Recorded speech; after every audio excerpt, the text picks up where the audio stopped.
And good morning in Australia, good evening in Cairo, and good afternoon in Los Angeles. Today we're going to be talking to Barry Creyton, who's an Australian actor, playwright, author, screenwriter, composer, and director. He has also worked in the United Kingdom and the United States.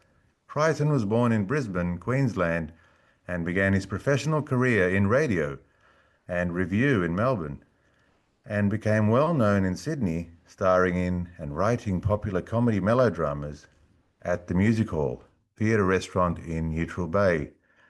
Barry has spent time in the United Kingdom, where he has appeared in British comedy television series, including Doctor in the House.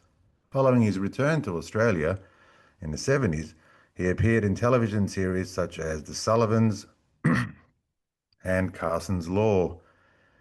Creyton has been a theatre performer since 1957, so we have royalty here, guys, usually appearing alongside fellow performer Nolene Brown. His stage work has included theatrical versions of Don's Party and The Naked Vicar Show. Creyton now works in the United States. There isn't much Barry Creyton hasn't done, and 2026 was the year to put all of his memoirs in one book, Beyond Togetherness, a life. Creyton's memoir, Beyond Togetherness, a life, was published in March 2026. The book chronicles his long and varied career in entertainment with enormous wit, heart, and intelligence, offering personal stories and reflections on his experience across radio, television, theatre, and international stage. It explores the evolution of entertainment during his lifetime, his creative journey, and his outlook on life and art. So we are very privileged and lucky to be speaking to Barry all the way from Los Angeles. It's about 3 p.m. there. So good afternoon, Barry. Good afternoon. Yeah, It's a so pleasure to be here. At my age, it's a pleasure to be anywhere, actually. yeah, it's amazing, Barry. Nice to. The first thing I recognized was obviously the sound, the voice, the strong baritone sound, and obviously that comes across in all the Shakespeare work you've also done. So I like to begin with our, people that have worked in so many different industries, radio, theatre, television, with how it all began for you and why you chose the arts. Well, it all started really with a great deal of opposition from my parents, who were not theatre people at all. My mother, in particular, was strongly opposed to my doing anything theatrical. But I had a grandfather who was an actor and a great grandfather who was a celebrated Shakespearean actor in England. And I only found out about these later in life because my parents never spoke about them. So, in my early teens in Brisbane, my hometown, I looked at the amateur theatres, which was all that they had there in those days, and joined all three companies and started out gradually learning the trade, learning the business. I was very fortunate that my mentor was an astonishing woman called Burdette Stevens, who ran one of the theatre companies, Brisbane Repertory, and she sort of took me under her wing and gave me my accent, which has stuck with me all these years. But she was so British, she made the Queen sound like a floozy. Wow. Um, but she pointed me in the right direction. I owe her a great, great debt. So that's where it all began.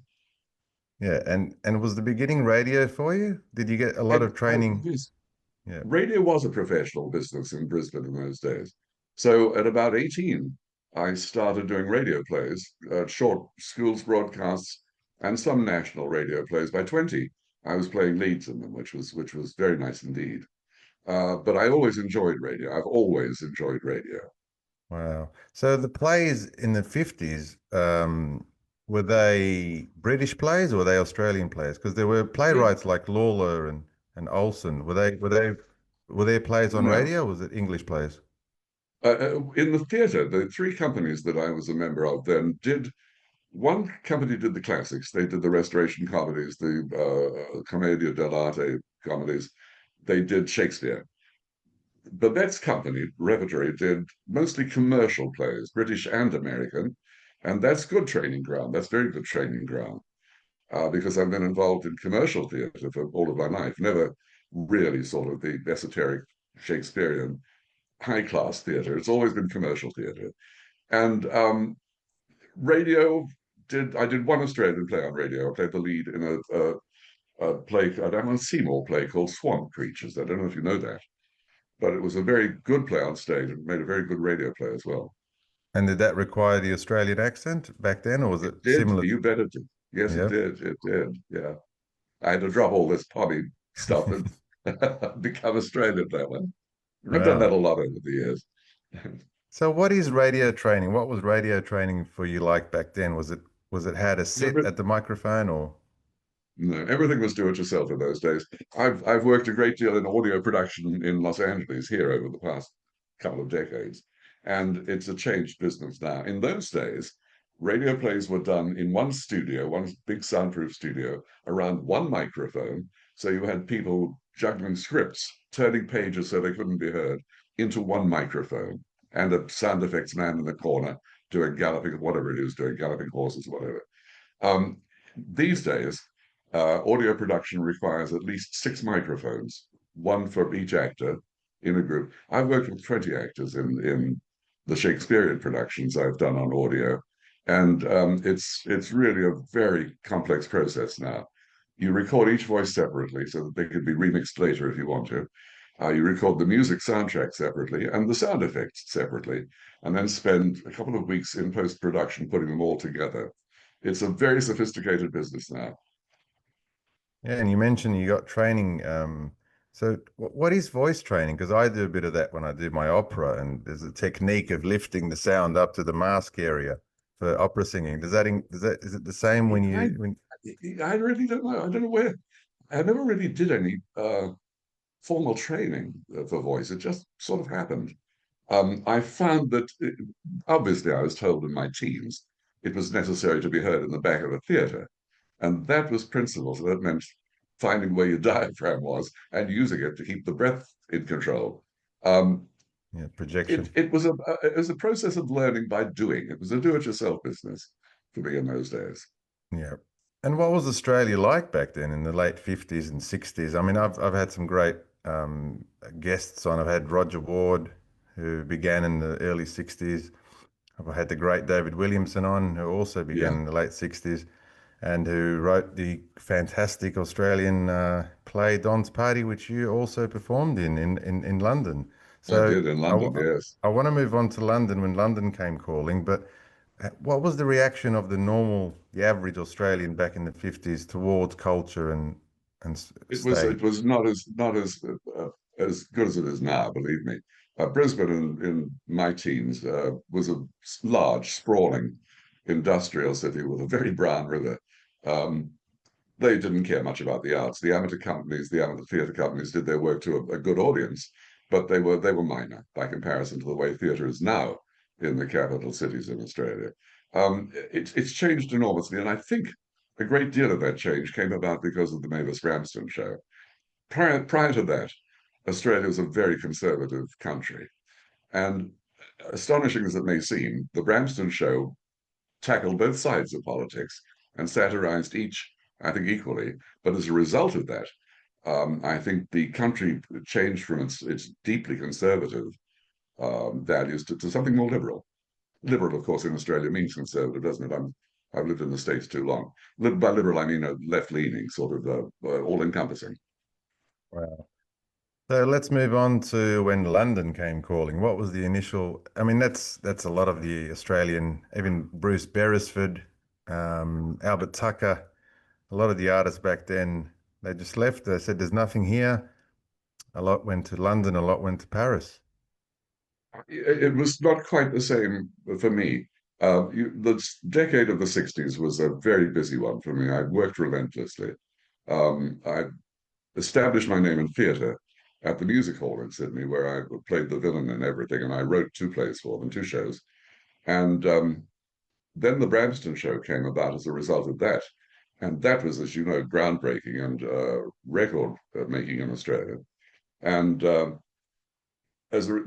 led to my own show. I did the Barry Creyton show in Melbourne then for a year on television. And it seemed at the end of this long period that I'd become a personality, and I really wanted to get back to being a working actor again. And there was not really, the offers weren't there in Australia to do that. They wanted me to go on hosting shows or doing another variety show, whatever.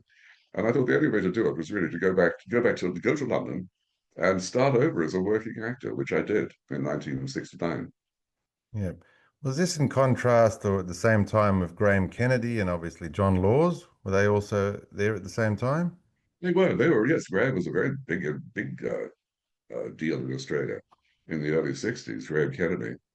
One of the best. I don't think anyone's been better than him hosting a Yeah. show. Laws, they And were all around in those days. My old friend Stuart Wagstaff, who was one of my closest friends in the world, of course, was a big part of Australian television in the 60s. wow. So let's move on to your time in London. So was it West End straight away or was it a couple Oh, of no. First thing I did in London was have a nervous breakdown. I hate to admit that, but for a whole year, I think it was an accumulation of almost a decade of relentless work in Australia on television, a relentless public exposure. I had no private life. I was sometimes doing two shows at the same time. When I did my show in Melbourne, the Barry Creyton show, I recorded 5 half-hour shows on a Monday. Then I'd fly back to Sydney, and I was in a stage show for then 6 nights a week, Tuesday through Saturday. Then I'd fly to Melbourne on a Sunday and do the 5 television shows. I did that for almost a year, so that I was uh, by the end of that year, the end of '67, I was really wrecked. I was an emotional wreck, and I went to London thinking I'll start all over. This is a bright new beginning for a working actor, and the first thing I did was just go to pieces. I had a great doctor, thank the gods. He really dragged me out of the slump and the despair and looked after me for a year. And in that year, I was so depressed. I thought I would never work again as an actor. I thought of just leaving the whole profession uh, behind me and moving on to something else. But then I had one offer to do a national tour of a play, an Australian director who knew me, and that changed everything. That sort of started the whole wheel turning again. I did a few good television appearances. I did a long running radio serial, which I love doing, um, Wagoner's Walk for the BBC, and lots of stage work, of course. was I there? also made a little extra money by doing some announcing at the BBC World Service. Oh, wow.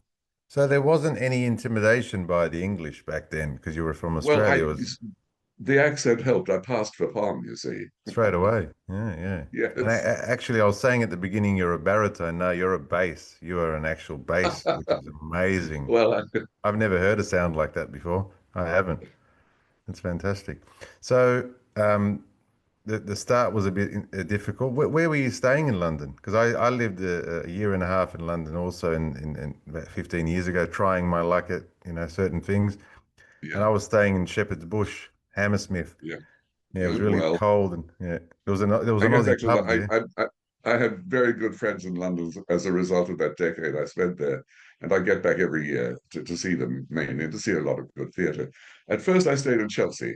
That became outrageously expensive, and I finally moved after losing the money and losing my mind for a year into a small maisonette on the edge of the city near Old Street. It was a part of London that was bombed during the war, Yeah, and they'd built warehouses, and on top of one of these warehouses, they built six two-story maisonettes. So I had a small house with 2 bedrooms, a bathroom, and living room, kitchen, and dining room downstairs. And there I stayed for about 7 or 8 years until I left London. yeah. They What are was actually I rented that, and when I left it and came back to Australia, I was making good money again in Australia. And the owners of the house called and said, "Would you like to buy it for £56,000?" And I thought, "Oh no, I'll let it go and think about this later on in my life." Now it is worth more than £1.5 million. It's wow? astonishing. That's amazing. Um, Hindsight's I used to watch a lot of raconteurs, the orator Quentin Crisp, and he spoke a lot about his time in London. Oh, this was probably was it the 30s and 40s. So what was the social scene back then? He had a couple of movies made of him by he I did. think it was He John did. Hurt. Yes, he did. Um, Very good one.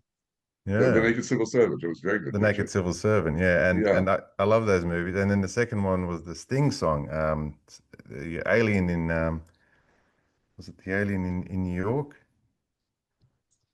Okay.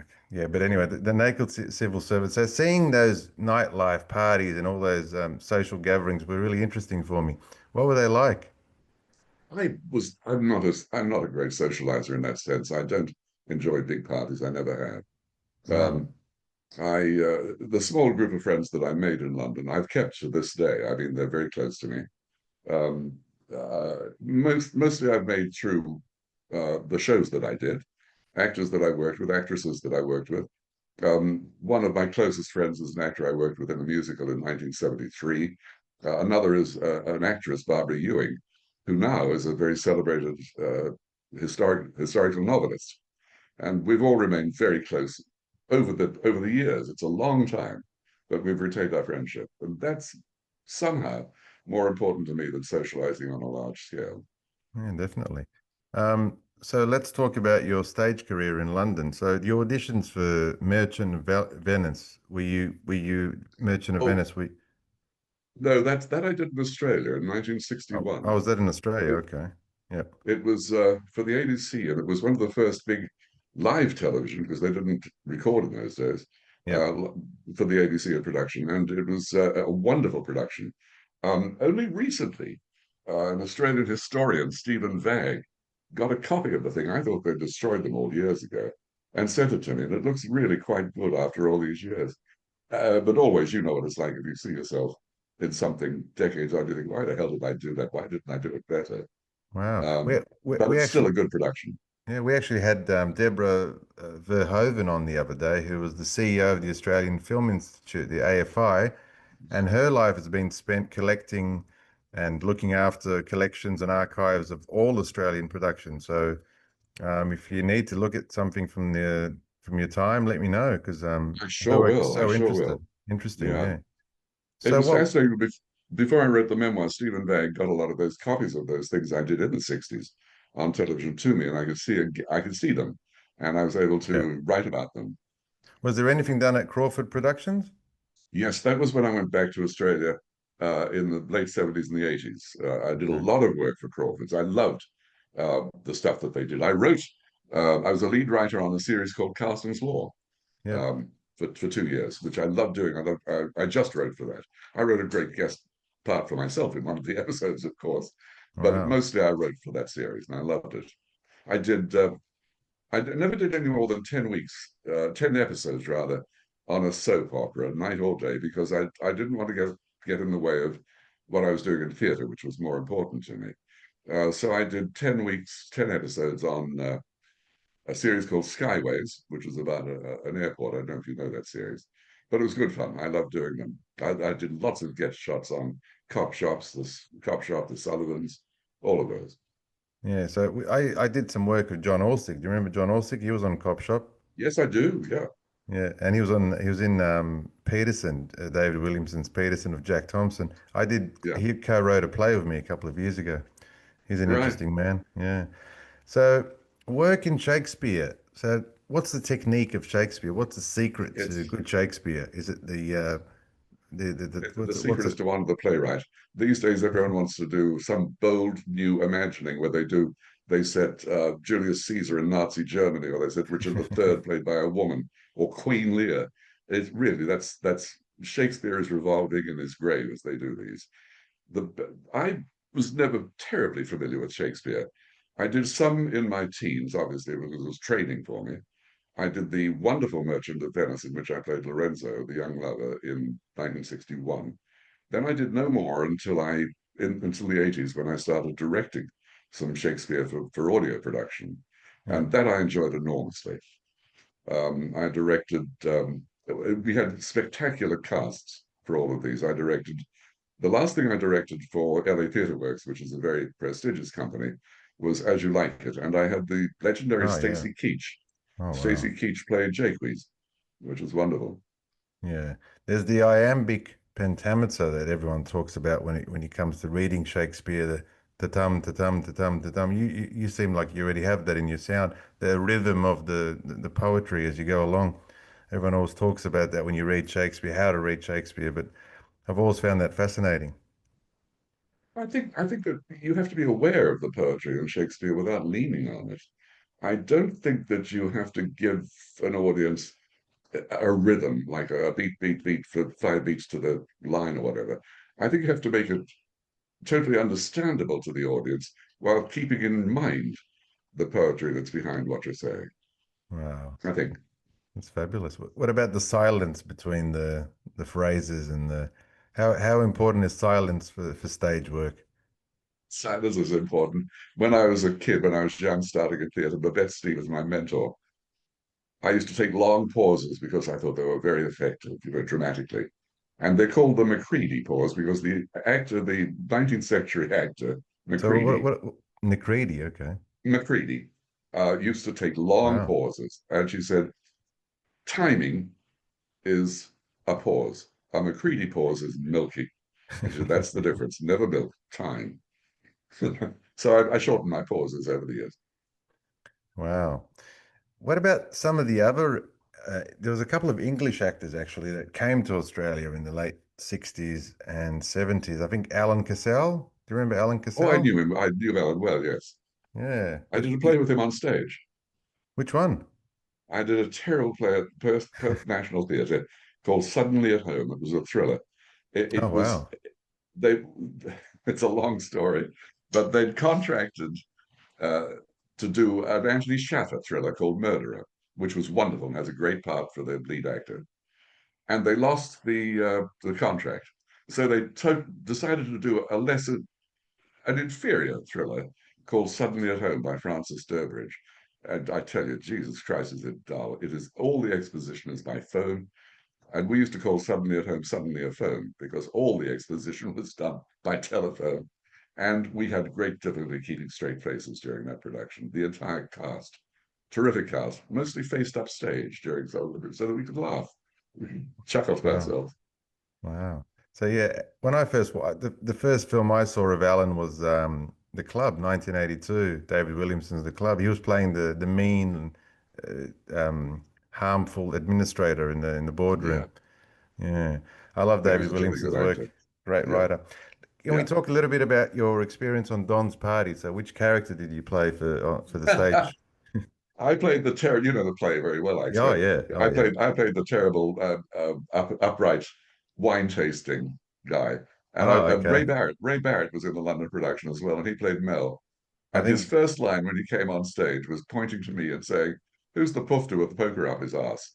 And that's the way I approached the part, like a pufter with a poker up his ass. Oh, okay. So I'm not sure. Was that in for the film? Was that Graham Kennedy's role, or was that Graham Blundell? It Graham might be Kennedy played Mal. And no, in the film it was I think it was Graham. I can't remember. I Graham saw the film Blundell. only once in Yeah, I think London. it was Graham Blundell. Yeah, he was Yes, trying I to think so. he was trying to hit on the dentist's wife at the beginning, and Yeah, I the just remember artist. that I smoked a pipe in it. I remember, and I'd given up smoking several years before, Yeah. so I smoked herbal tobacco, which smells like pot. So in the royal court, every night as I lit up the pipe, I could see waves of the audience from the front stalls going back, going sniffing the air, thinking, "What is that?" Wow. So how was that received in London? So it was about the federal election in Australia, 1969, Yes, post the Vietnam War. It was very Australian, especially towards the middle of the film, and then all the escapades towards the end, yeah. the naked scenes at the end, and then the women complaining about the horrible masculinity of the Australians. How was that received for the English? It was done at the Royal Court, which is, a theatre that does rather more avant-garde stuff. And it was received very well. The director was Michael Blakemore, who was the greatest director I have ever worked with and will ever work with, I think. It was very well received there. They expected it would transfer to a West End theatre. But I think the trouble with the play was that it was too commercial for the Royal Court, but not commercial enough for the West End. It fell somehow between two stools. But it was a great success for the season that it played there. Yeah, amazing. It was a very quick-witted satire humor, and it was full of professionals, lawyers, dentists, artists, Yeah, yeah, and yeah, a lot of yeah. David loves putting us all in the institutions and living rooms and showing us who we yes, were back then. yes. Amazing. Okay, let's go on quickly back in the late 70s when you returned to Australia. So television shows like The Sullivans and all your other work. What was that like coming back? Was it Because it was a shock in one way because the whole business had changed greatly in the decade I'd been away. I came back because I came back. Uh, they flew me back to appear on This Is Your Life for Gordon Chater as the surprise guest. And of course, the moment I set foot in Australia again, I had the offers to do shows. And one of them was to do the Naked Vicar show on stage. And I signed to do that for 3 months, and then I would go back to London and get on with my career there. Well, of course, I became so hooked on the sunshine, the money, the offers that I had. 3 months turned into 12 years. And I stayed for the whole of most of the 80s, actually. But the business had changed enormously. Theatre was much more sophisticated, and there was more of it. The state theatre companies had been formed, and film had happened in Australia, lots of film, and television was very sophisticated by comparison to the way it was when I left in the 60s. yeah, Crawford Productions were in full swing, and they were very, very, I mean, they were world class what they did. were you interested in the new wave of cinema that was happening also at the time, the exploitation films, the shocking sort of side of Australia? Not as much as I was in the films of one of my great friends was Pat Lovell, who produced things like Picnic Rock, Hanging Rock, and I think The Wave, I think she did as well. Yeah. Those were fascinating pictures. Those were wonderful. They started, I think, the whole Australian film industry up again. Um, there have been some wonderful, wonderful films coming out of Australia uh, from that period on. Yeah, it was the golden age. It Yeah, lasted, in really. my opinion, until like the mid 90s, and then I don't know what happened. It just stopped. I think the money ran out or something really changed. Mm. Yeah. So after that, what happened after that? So let's go to the 80s now. Move on to the I 80s. I I did my 10 episode stint in The Young Doctors, which was fun because I worked with a lot of nice people. Yep. A little after that, I did my 10 episode stint in um, The Restless Years. I don't know if you remember that. Yeah, I remember that. Yep. The Yep. Restless Years. Yep. I remember that I was approached by a newspaper for an interview, and they asked me after doing so much theatre how I felt about doing a nighttime soap. And I said, and dear God, they quoted me verbatim. I said, Alfred Hitchcock once said, the drama is just life with the dull bits cut out. I said, do you ever wonder what happened to all those dull bits? They joined them all together and they called them the Restless Years. And of course, that went into the press, and I didn't work for Grotties for years after that. Wow. Did you ever cross paths with Clive James? I used to really like Clive James. He No, I also didn't. lived in London, No, didn't he? No? he was terrific. I never crossed paths. I never met him, Wow. but he was terrific. Yeah. Yeah. Okay. And then what was the move back to the States after that, after coming back to Australia? It was in the decade, almost decade I spent back in Sydney. I started writing seriously, and I had worked, as you know, with Noel Brown over the years. We made the first comedy LPs ever Yep. made in Australia in the 60s. And we worked together on stage and on television. And I wanted to write a play for us specifically, for the two of us, because we worked so well together.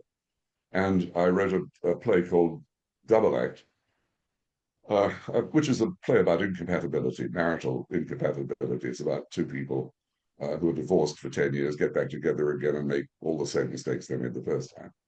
And it was taken up by the Ensemble Theatre in Sydney and astonishingly broke their all-time box office records with rave reviews. And it was booked for London, which is a disastrous period of my life because the London production was hell.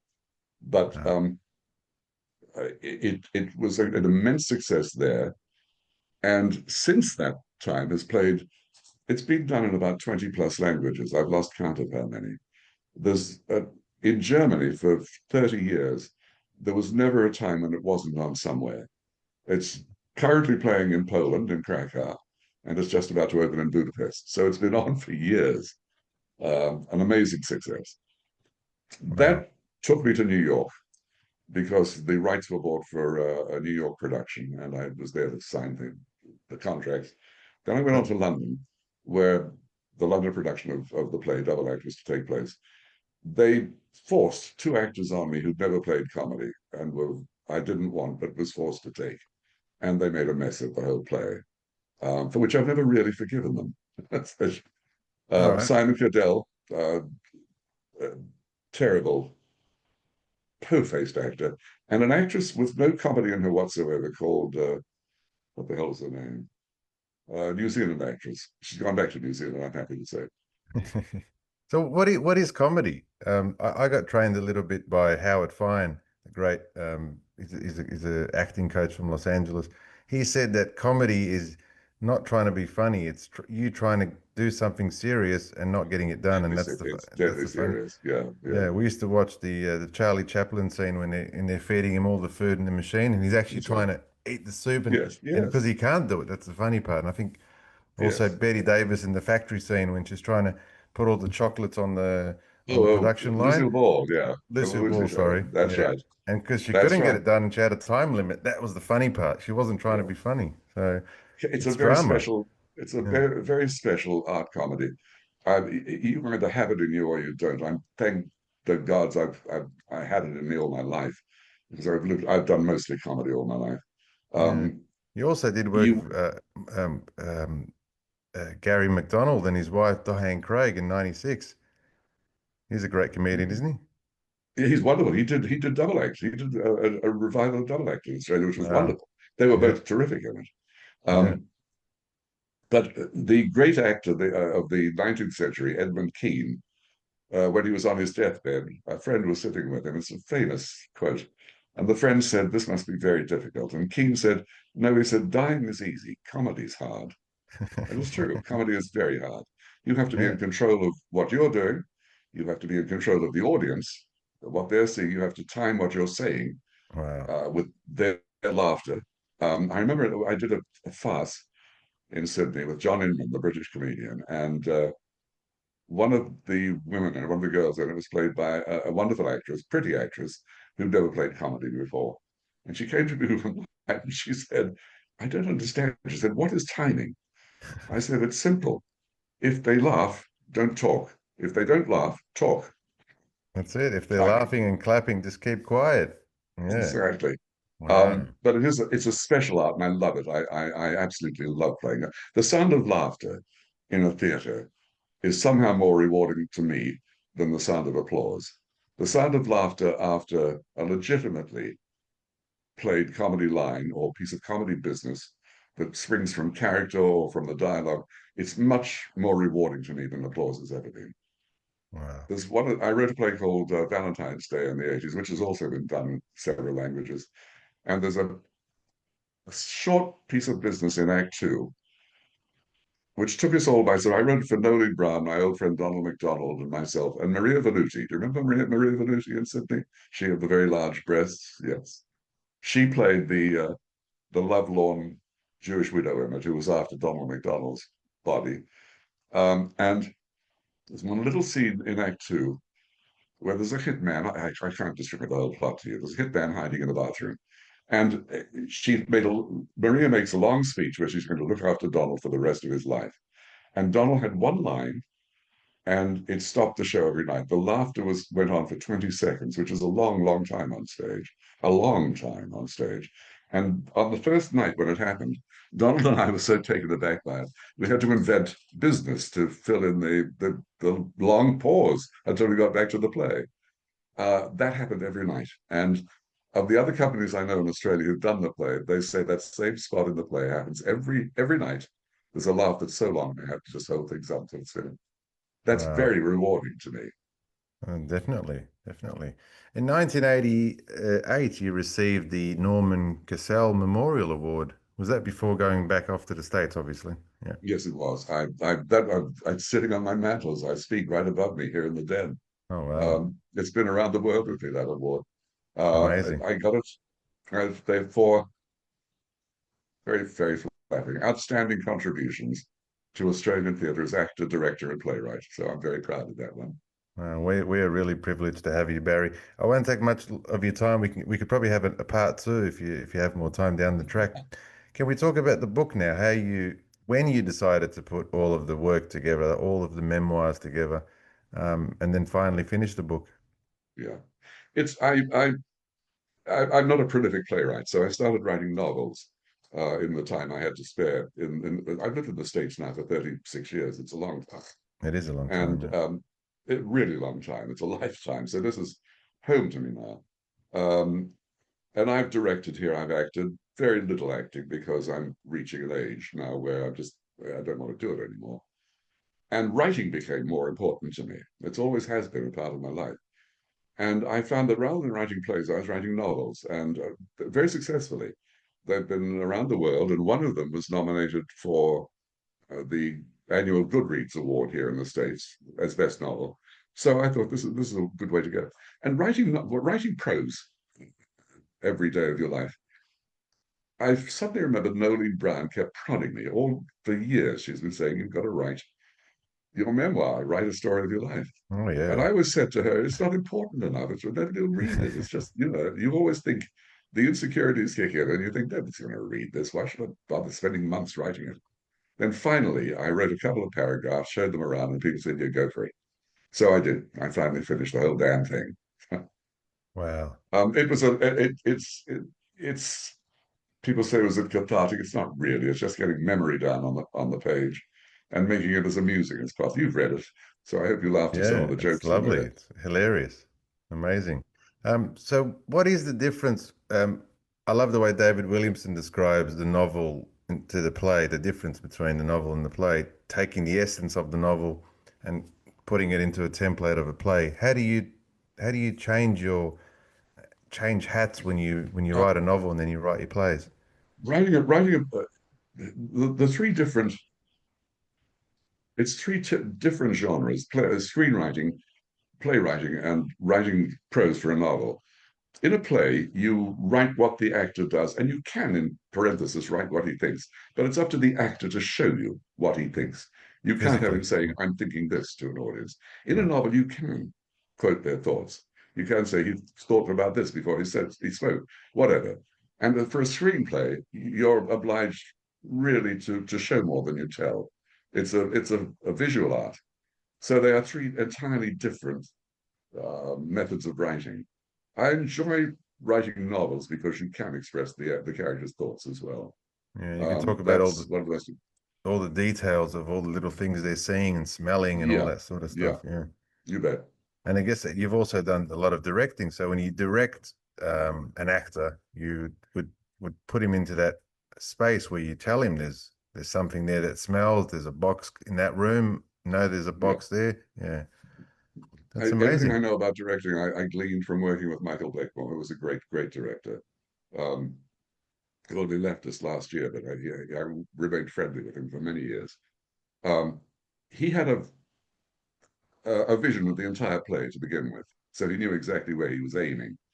And he would let the actors make choices as long as they were aligned with his view of the play.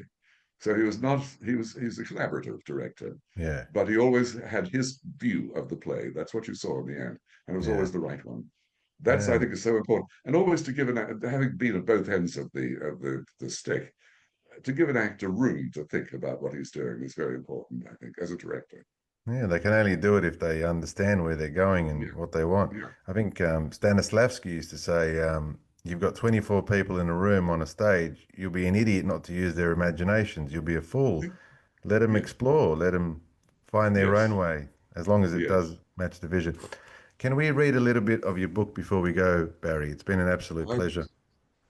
all I can do is I'll read you a very short, but it's just the preface I wrote. It's a Yep, very short preface. would love to It hear it. says, "It's meant to comfort us when well-meaning people say that age is just a number. Being advised that one's friends are aging at the same rate is meant to soothe us. But I've reached an age where I'm afraid to invite contemporaries to lunch in case they won't make it through dessert. What better time to write a memoir? Some names have been changed to protect the innocent. Others have been stated clearly to expose the motherfuckers." That's really climactic. Been an absolute pleasure, Barry. I would love to stay in touch and perhaps take some of your plays to where I am in Cairo. They love their stage Oh, work here. Would you like some of your work maybe translated? I'd love to see it in Egyptian. Yes, I would. I Yeah, have the yeah. Japanese version. of the script, which is a mystery to me. But they said it worked. Yeah, we I certainly will. translated Ubu Roy, Alfred Jarry, 1897. Jason Kavanagh and I, he translated it from English to Australian English, and then he gave it to me, and I translated it from Australian English to Egyptian Arabic, and we did it in Arabic. And we had some of the cast members, they spoke a little bit of French, and so we added French in Nice. the, because it's originally a French play, so we had French, Arabic, and English, and it was chaotic. Wonderful. It Yeah. was hilarious because Alfred Yeah. Jarry wrote it when he was like 14. I think he was a young kid, and he was imagining that his teacher was this dictator. So it was a very childish play, but it had a bit of Hamlet in there. It had a bit of the father getting killed and the whole revenge of the father getting killed, and his reluctance to get the revenge done. For he was a weak character it was really interesting, and that was the comedy. Should I or shouldn't I? Yeah. Yeah. Yes. But Yes. anyway, I've learned so much today. I'm sure the audience have. We have our audience from Australia, America, Europe, and the Middle East, Dubai and Cairo. So, well, I'll get their comments later on. And please, can you please come back again? It's been an absolute I'd pleasure, love to. Barry. I'd love to. It's been a great pleasure talking to you, and we will certainly stay in touch. Yeah. Yeah, definitely. Thank you so Great. much for listening, guys. Early morning in Australia, afternoon in America, and 2 a.m. in Cairo. You've been here with Hashem's podcast and the great Barry Creyton. Thank you, everyone. Bye. See ya. Speak to you soon.